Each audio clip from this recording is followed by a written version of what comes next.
Hey guys, good morning. Today I am wicked excited. We're going to be building a new model kit that I got. ED-209, also known as the enforcement droid from Robocop. Very cool. You better back up, pal! Your move, creep. So this model kit, there's actually two different versions of the same kit. There's the Japanese version, Moderoid, and the American version, NECA. So Moderoid is going to be a little more expensive, but it's going to be a better quality, more articulation, but you will have to do all of your own painting and weathering and detailing yourself. The American version, NECA, is already completely detailed. You just build it and you're ready to go. So me personally, I like the Japanese version because I like to do my own painting and weathering and stuff like that.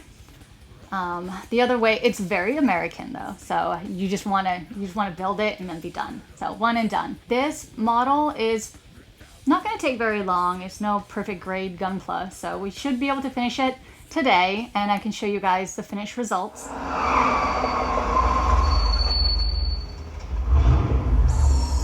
illegally parked on private property. You have 20 seconds to move your vehicle. Alrighty, and on the back we have OCP, Omni Consumer Products, the Enforcement Droid Series 209. Fully articulated, same scale as Hagane Works Robocop. I love that there's the same scale Robocop to go with him. Alrighty, and now let's crack them open.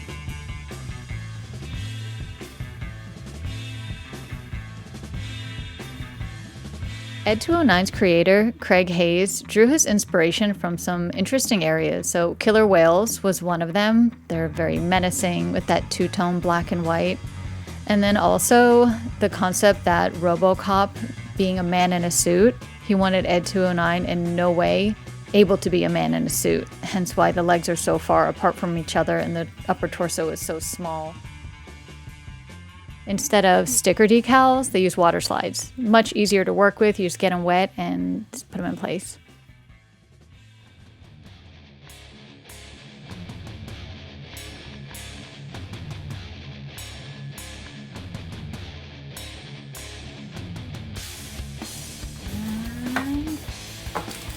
And we have our little wires. Oh wow, real metal piece. That's cool. We'll put those over there.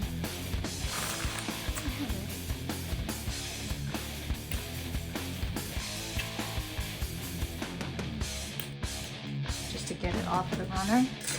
Now what I'm going to do is I'm going to put down my crappy ones, and I'm going to go in with my God hands. These are my favorite nippers. They're very expensive, but I love them. If you get it angled just right, it's pretty good. We're going to file it down still too though.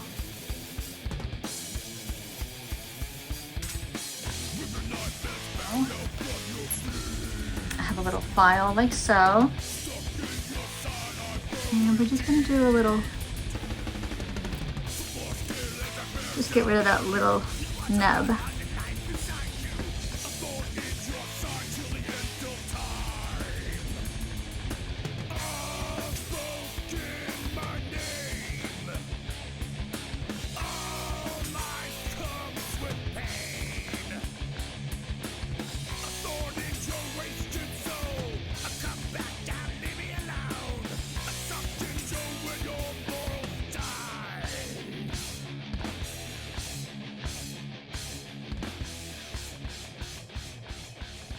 Hey guys, welcome back. So I finished nipping all of my runners.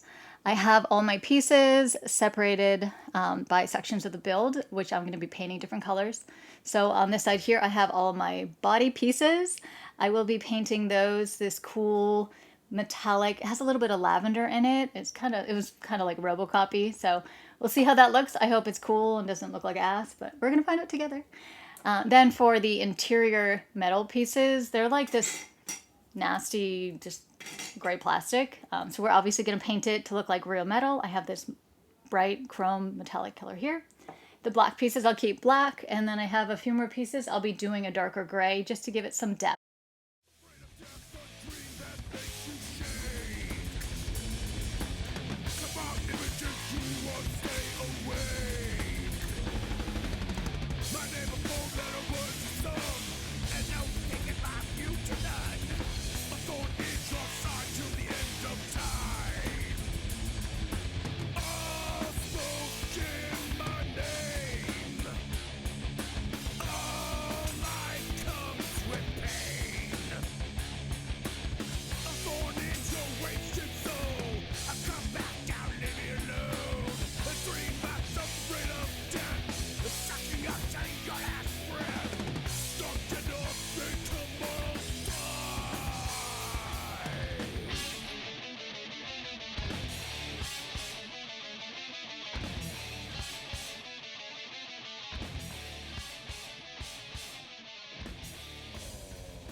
All my pieces are painted and we are ready to build.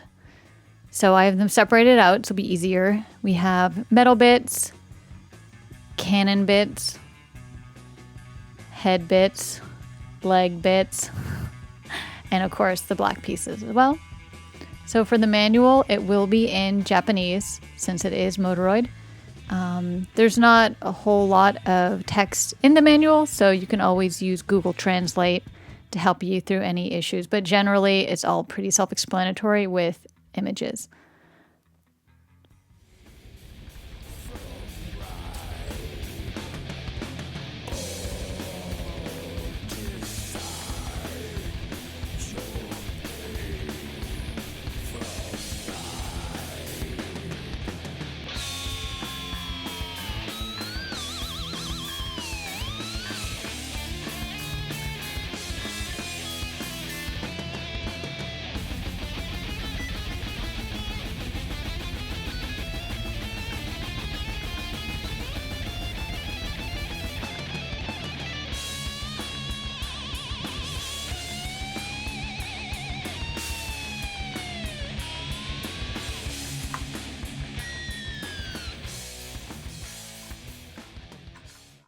He's looking pretty cute.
Alrighty, so I am building ED-209's feet right now.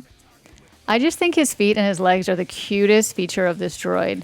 He kind of reminds me of the Scout Walkers from Return of the Jedi, and I just love how he has all these design flaws, but his feet are my favorite flaw for sure. They're so big and they're too splayed, so it makes it hard for him to navigate certain terrain, which ultimately leads to one of my favorite scenes in the movie when he falls down the stairs.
upper leg would be here, it could pivot, and then also in order to take a step, the guy could actually shoot his leg forward, and then kind of as he's walking forward do this.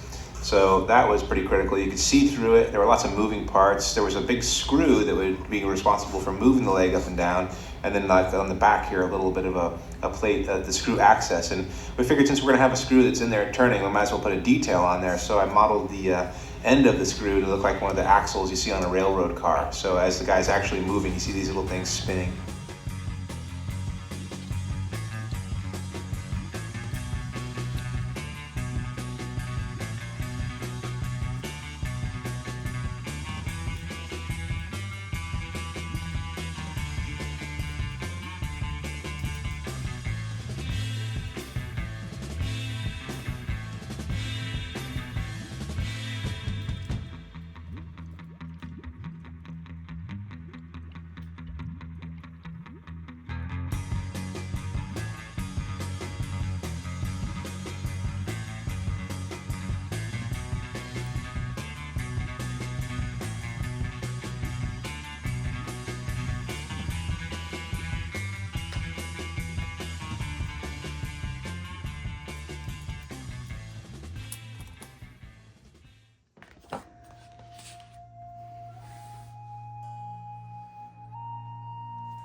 He's so cute.